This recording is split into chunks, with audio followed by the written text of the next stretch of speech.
जय माता दी। माँ के नवरात्रि चल रहे हैं। आज हम श्रवण करेंगे माँ के तीसरे स्वरूप की कथा, जिसके कथा के श्रवण से माँ जगदम्बा की हमें विशेष कृपा मिलती है।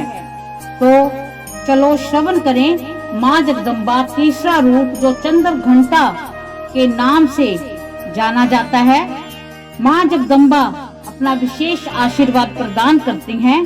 जो इस दिन माँ जगदम्बा की आराधना इस कथा को सुनकर करता है। पिन जप्र बरा रूड़ा चंड को पास्त्र क्रियोता पर साधन तनुत महाराम चंद्र घटेंत विश्रुत। माँ दुर्गा की तीसरी शक्ति का नाम चंद्र घंटा है। नवरात्रि उपासना में तीसरे दिन इन्हीं के विग्रह का पूजन आराधना की जाती है। इनका ये स्वरूप परम शांतिदायक और कल्याणकारी है। इनके मस्तक में घंटे के आकार का अर्धचंद्र है। इसी कारण से इन्हें चंद्र घंटा देवी कहा जाता है। इसके शरीर का रंग स्वर्ण के समान चमकीला है। इनके 10 हाथ हैं। इनके 10 हाथों में खड़ग आदि शास्त्र तथा वाहन आदि अस्त्र विभूषित हैं। इनका वाहन सिंह है। इनकी मुद्रा युद्ध के लिए उद्यत रहने की होती है। इनके घंटे की भी भयानक चंड ध्वनि से अत्याचारी दानव दैत्य राक्षस सदैव पर कंपित रहते हैं। नवरात्र की दुर्गा उपासना में तीसरे दिन की पूजा का अत्यधिक महत्व है। इस दिन साधक का मन मणिपुर चक्र में प्रविष्ट होता है। माँ चंद्र घंटा की कृपा से उसे अलौकिक वस्तुओं के दर्शन होते हैं, दिव्य सुगंधियों का अनुभव होता है तथा विविध प्रकार की दिव्य ध्वनियाँ सुनाई देती हैं। ये क्षण साधक के लिए अत्यंत सावधान रहने के होते हैं। माँ चंद्र घंटा की कृपा से साधक के समस्त पाप और बाधाएं विनष्ट हो जाती हैं। इनकी आराधना सदा फलदायी है। इनकी मुद्रा सदैव युद्ध के लिए अभिमुख रहने की होती है।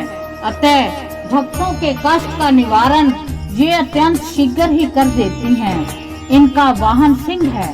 अतः इनका उपासक सिंह की तरह पराक्रमी और निर्भय हो जाता है। इनके घंटे की ध्वनि सदा अपने भक्तों को प्रेत बाधा आदि से रक्षा करती रहती है। इनका ध्यान करते ही शरणागत की रक्षा के लिए इस घंटे की ध्वनि निनादित हो उठती है।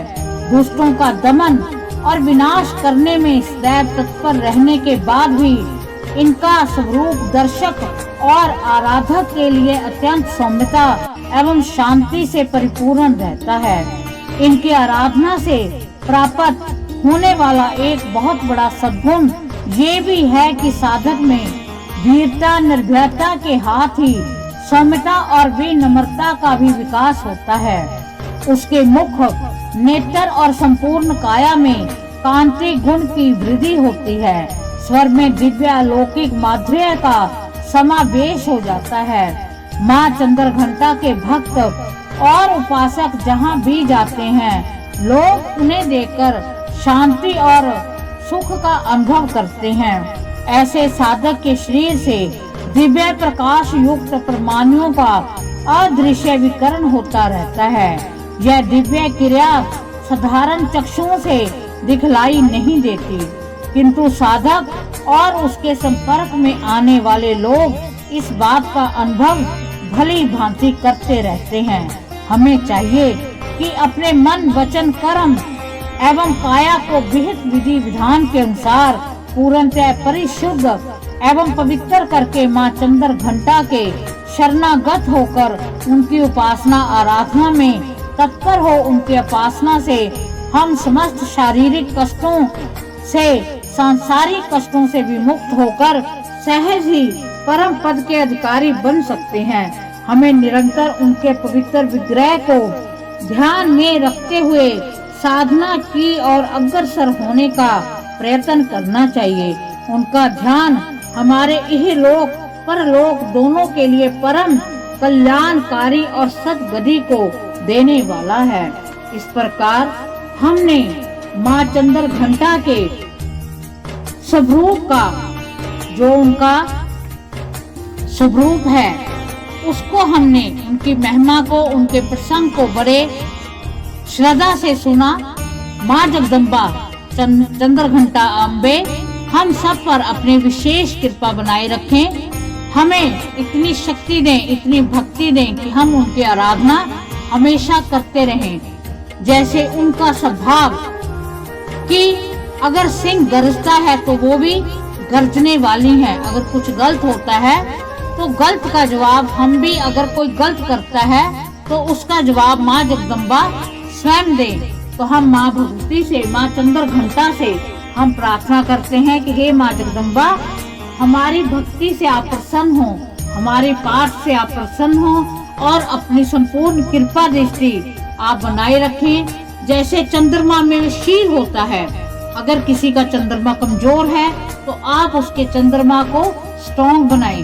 तो हमारी माँ से यही विनती है, यही प्रार्थना है। यही प्रार्थना करते हुए माँ के चरणों में एक बार फिर कोटि कोटि नमन करते हैं और माँ से आशीर्वाद मांगते हैं। इसी के साथ जय माता दी, जय माँ चंद्रघंटा।